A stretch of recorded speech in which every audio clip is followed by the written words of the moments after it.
guys! So today I am here with my September wrap-up. I can't believe that September is already over. Like, this is wild. Alyssa is now 9 months old. This year's going by too fast. But I'm not here to talk about Alyssa, I'm here to talk about books. And if you look at this doesn't look like a whole lot, but trust me, we are talking about more than that. I read 5 books this month, so let's get into them. So the first book in September that I completed was Happily Ever After, the selection stories by Kira Cass.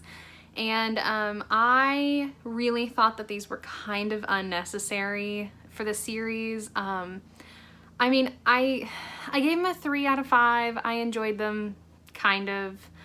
It wasn't something that really held my attention the entire time. One of the stories was about the Queen, Queen Amberly, I think is her name. Another was about the guard, Aspen. It's been a while. Another one was about Maxon, the prince, and then the other was about the favorite among the girls during the selection, and I don't remember her name at all. But they each had their own stories, and it was really interesting to kind of get like their backstory before and during the selection, because you really only get America's perspective during the first 3 books. But I didn't really find these to be all that interesting, but I think it's just because short stories are just not for me. Like, I have found that out about myself. I am just not the person for short stories, but it was a 3 out of 5, it was fine. And then the next book that I actually finished in September is Storm of Swords by George R.R. Martin. I am so proud of myself for finishing this book. It's like 900 and something pages. I can't really discuss a whole lot because it is the 3rd book in a series, and if you haven't watched Game of Thrones or if you haven't read the books, this would spoil quite a bit. This book is definitely the saddest out of the ones that I've read so far. This is what season 3 and 4, I think, are based off on a TV show. Correct me in the comments if I'm wrong.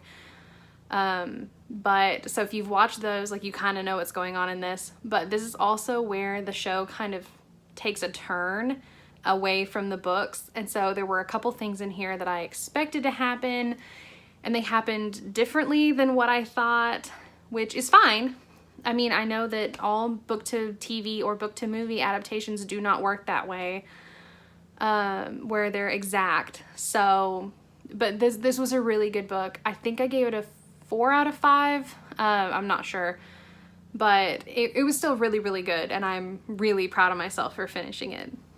The next book that I finished was actually one of the 2 arcs that I read this month. The first one being When the Lights Go Out by Mary Kubica. I liked this book, except for the ending. The ending made me so mad. The ending was not what I wanted. It was not what I had thought it was going to be, and it made it really disappointing for me to read the rest of the book after at like 100 pages out from the end. And it made me really sad because I thought this book was going to be like one of my new favorites. So I hate that I can't give it a great review. I think I gave it a 3 out of 5 because I still thought the writing was amazing. It was just the outcome that I was disappointed by. When the Lights Go Out is about a girl that she loses her terminally ill mother right at the beginning of the book, so there's no, like, that's not a spoiler. It happens within like the first chapter. And she's trying to go back into the world after caring for her mother for so long, and she applies for college, only for the college to tell her that her social security number declares that she's dead, or that she's already dead.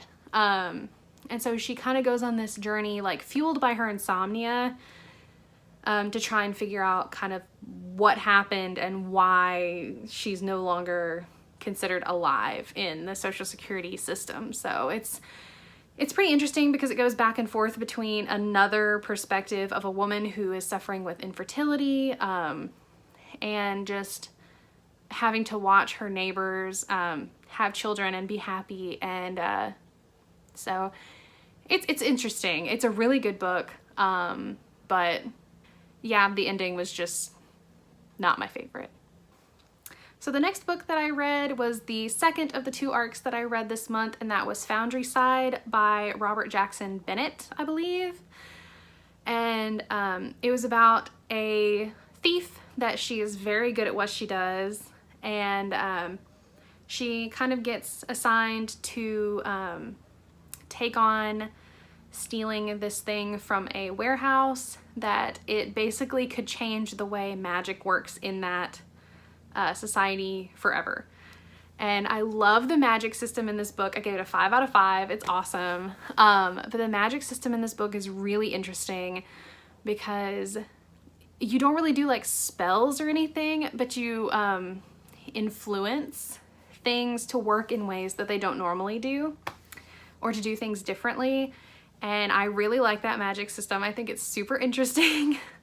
So yeah, no, that was a fantastic book. I really enjoyed it. And that came out in August. So I was a little behind reviewing it, but I'm really glad that I actually took the time and read it this month. And then the last book that I successfully read in September is The Lying Game by Ruth Ware. I really enjoyed this. I believe I gave it a 4 stars.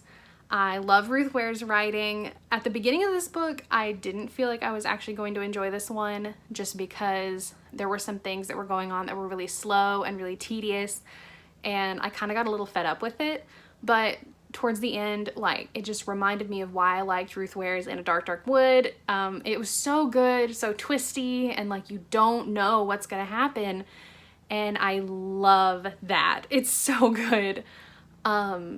This book is about a girl that she gets a text really late at night from one of her friends, and it says, "I need you."